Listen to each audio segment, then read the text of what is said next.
Jadi kita ini luar biasa. Maka Mas Fahmi saya minta untuk menyiapkan surat Al-Kahfi ayat 93, di mana Nabi Zulkarnain ini nanti kita elaborasi. Zul itu pemilik, orang yang punya. Zul ya. Terus karena kata berikutnya ada AL-nya maka disebut Zul. Korn itu tanduk.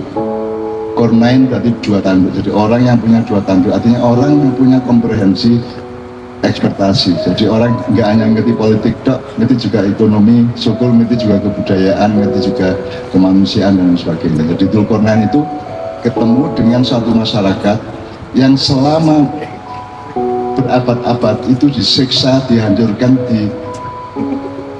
ditindas oleh yang namanya Ya'juj Ma'juj. Ya'juj Ma'juj itu bukan mitologi, itu jenis manusia, jenis komunitas ya. Anda saya kira di Ma'iyah tahu lah, kalau iblis itu siapa? Iblis itu rasnya apa? Iblis itu jin. Jin melamar menjadi malaikat, jadi birokrat langit. Kemudian dia salah sangka ketika Tuhan bilang mau mengkhalifahkan Adam, kemudian para malaikat semua disuruh bersujud. Jadi iblis itu malaikat sebelumnya ya. Dia disebut iblis ketika dia menolak sujud kepada Adam. Jadi karena iblis salah persepsi dan salah analisis, karena dia pikir api lebih tinggi daripada tanah. Meskipun iblis itu anti pembunuhan, anti penumpahan darah, iblis itu anti perusakan alam.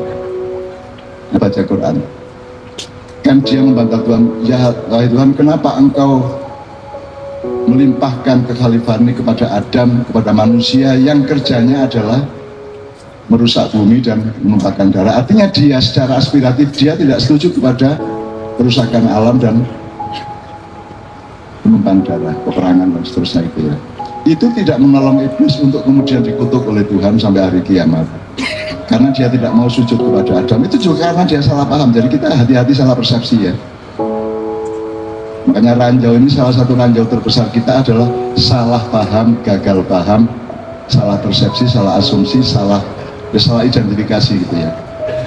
Kemudian kan waktu itu terus sujud malaikat Jibril sampai sekian ribu malaikat, termasuk Sakhratus Syamsi, termasuk Zabaniyah, termasuk Dardail, termasuk ada yang nggak pernah kenal namanya, ada malaikat Salam, malaikat Salim, malaikat macam-macam, Raqib, Atid ya, Hamalatus Syamsi, itu semua bersujud di depan Adam.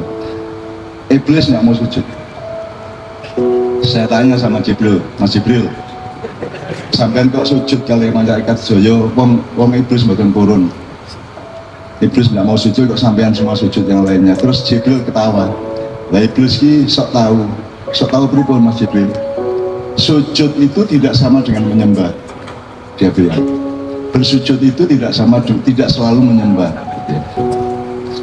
Nah, itu membuat dia itu salah inteleknya, salah persepsi, itu kesalahan akademisnya, kesalahan karena kemiskinan analisis saja. Tapi itu pun tidak menolong dia untuk kemudian dilaknat Allah sampai akhir zaman. Nah, teman-teman sekalian, iblis itu aslinya bernama Azazil. Kalau di Jawa disebut Idajil.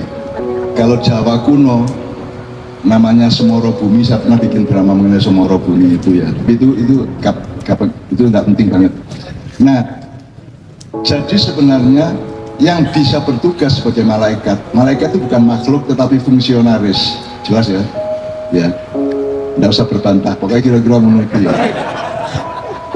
dia fungsionaris. Jadi dia oleh Tuhan itu butuh staff untuk penyebaran energi, penyebaran rezeki, penyebaran frekuensi, untuk menjaga aplikasi-aplikasi Allah kepada semua makhluknya. Nah, dibutuhkan CEO khusus gitu ya, dibutuhkan direktur khusus gitu ya. Jibril bagian apa, dan Jibril jumlahnya namanya satu tapi jumlahnya tidak terbatas sesuai dengan keperluan penginspirasian kepada makhluk Allah. Jadi jangan lupa bahwa yang dapat inspirasi bukan hanya Anda manusia, tapi juga lebah-lebah, ulat, kepompong, burung, semua mendapatkan inspirasi dari Allah. Wa auha ila nahli, kata Allah, aku memberi wahyu kepada lebah-lebah, dan seterusnya ya.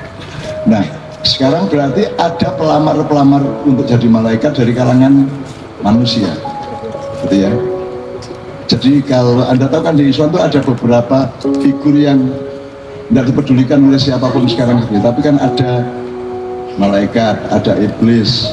Ya kalau di wayang itu belum tentu karena tidak ada informasi wahyunya, tidak ada regulasi informasinya gitu. Jadi kalau di wayang kan ada dewa, ada Bathara Guru, ada Bathara Kala, ada yang membawa wahyu itu Bathara Narada dan seterusnya. Itu kan oke, tidak ada masalah sebagai kasus, sebagai peristiwa, tapi untuk memastikan nomenklaturnya itu kita butuh wahyu dari Tuhan. Maka Tuhan mengatakan ada malaikat itu artinya spread of God birokrasi. Jadi apa ya? Pepanjangan dari birokrasinya Tuhan. Maka disebut malaikat karena epistemologinya itu dari kata muluk. Jadi malaikat adalah kepanjangan tangan dari kekuasaan Tuhan. Nah, sehingga yang bisa jadi malaikat itu bisa jin, bisa manusia, bisa Allah langsung bikin terserah Tuhan itu. Nah, yang dari kalangan manusia yang punya kualitas seperti malaikat itu namanya Dajjal. Tapi intinya Dajjal itu, ini saya sedang tulis semuanya, tapi saya tidak akan expose ke Anda. Jangankan Dajjal, iblis, Sakhlatus Samsi, malaikat Saleh, malaikat Dardail, luang soal ayam berkaki dua, roki berkaki dua aja keliru kok. Jadi orang sekarang itu kapasitasnya betul-betul sangat pendek, sangat sempit dan sangat dangkal. Membaca satu kalimat tidak bisa kok. Satu anak kalimat aja nggak sanggup, hanya dua kata. 2 jam saya ngomong yang diambil setengah menit coba.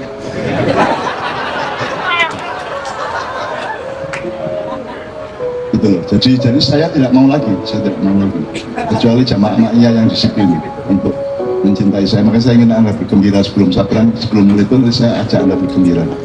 Ya. Jadi intinya teman-teman sekalian, malam ini kalau bisa kita bisa kemana aja, dari Dajjal sampai Ya'juj Ma'juj tadi itu kan satu kasus khusus lagi tentang Dzulqarnain itu dengan dua. Anda mungkin membutuhkan tokoh dengan dua disiplin sekaligus. Dzulqarnain